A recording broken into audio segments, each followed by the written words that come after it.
ආයෙත් සුබ දවසක්. කොහොමද? අද අපි බලමු කොහොමද හදන්නේ කියලා රෝස් චිකන් බර්ගර් එකක්. මුලින්ම අපි බර්ගර් එක අරගෙන ඒක දෙකට කපලා බටර් ටිකක් දාලා හීට් කරගන්නවා. දෙපැත්ත රෝස්ට් කරගන්න ඕන. ඊට පස්සේ ඒකට බටර් ටිකක් ගා ගන්න ඕන. මම ඒක කලින්ම කරගෙන තින්නේ. දැන් අපි බලමු කොහොමද ඒකට රෝස් චිකන් බර්ගර් එකට හදන මිශ්‍රණය හදාගන්නේ කියලා. මම නම් මේකට දාගත්තා කැරට් දාගත්තා. ඊට පස්සේ ගෝව දා ගන්න ඕන. ඊට පස්සේ චොප් කරගත්ත චිලි දා ගන්නවා. ඊට පස්සේ ලුණු ටිකක් දා ගන්නවා චොප් කරපු. ඊට පස්සේ ඒකට අවශ්‍ය ගම්බිරිස් ලුණු අවශ්‍ය ප්‍රමාණයට එකතු කර ගන්න ඕන. ඒකට ඊට පස්සේ මම මයොනයිස් ඇඩ් කර ගන්නවා. තමන්ට අවශ්‍ය ප්‍රමාණයට මයොනයිස් දා ගන්න පුළුවන්. මම නම් මෙතන ටිකක් වැඩිපුර දාගත්තා. ඕගොල්ලන්ටත් කැමති ප්‍රමාණයක් දාගන්න පුළුවන්. වැඩි දාගන්න එපා. එතකොට මම චොර වෙලා යනවා. අවශ්‍ය ප්‍රමාණයට විතරක් දාගන්න. ඊට පස්සේ ඉතින් හොඳට මික්ස් කරගන්න තියෙන්නේ. යාළුවනේ තවත් කියන්න දෙයක් තියෙනවා. මගේ වීඩියෝ වල මොනවාරි අඩුපාඩු තියෙනවා නම් ඒවා මට කියන්න මොනවද කියලා.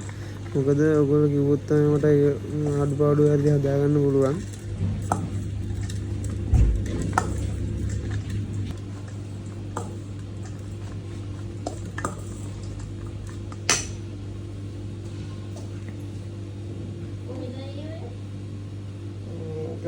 सऊदी हो रही रोमानिया हो ये नहीं होना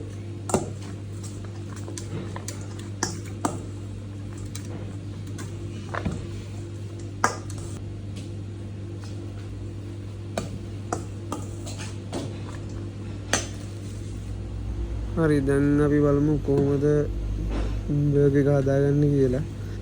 අපි සලාද කොළ ගන්න ඕන. සලාද කොළම් බර්ගර් එකේ යටපැත්තට තියලා ඒ දෙකට උඩින් අපි අර හදාගත්ත මිශ්‍රණය තියන්න ඕන.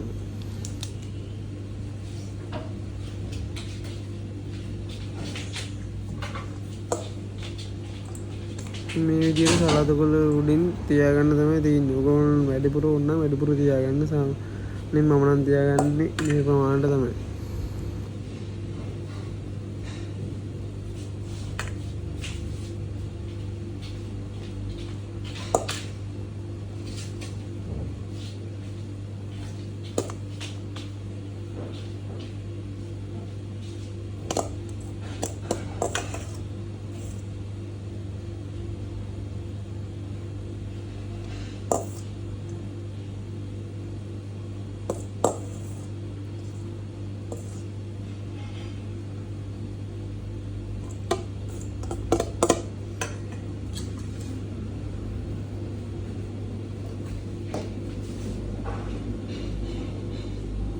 හරි යාළුවනේ මම ඊට පස්සේ ඒකට උඩින් ටොමැටෝ සෝස් උයි මයොනයිස් උයි ආයෙ ඇඩ් කරගන්නවා. ඕගොල්ලන්ට කැමති නම් ඒව ඇඩ් කරගන්න පුළුවන්. ඕගොල්ලෝ ඒව කැමති නැත්නම් ඒව ඇඩ් කරගන්න ඕනේ නැහැ.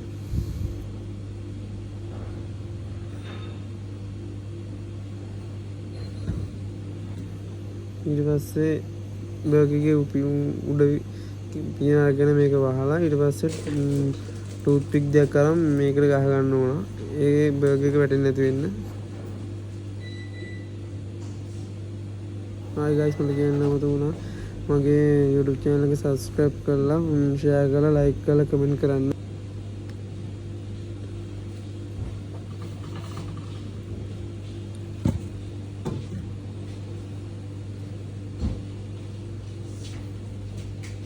හරි යාළුවනේ ඔයගොල්ලෝ මගේ වීඩියෝ එක රස විඳ කියලා හිතනවා. අදට මෙච්චරයි. see you next video.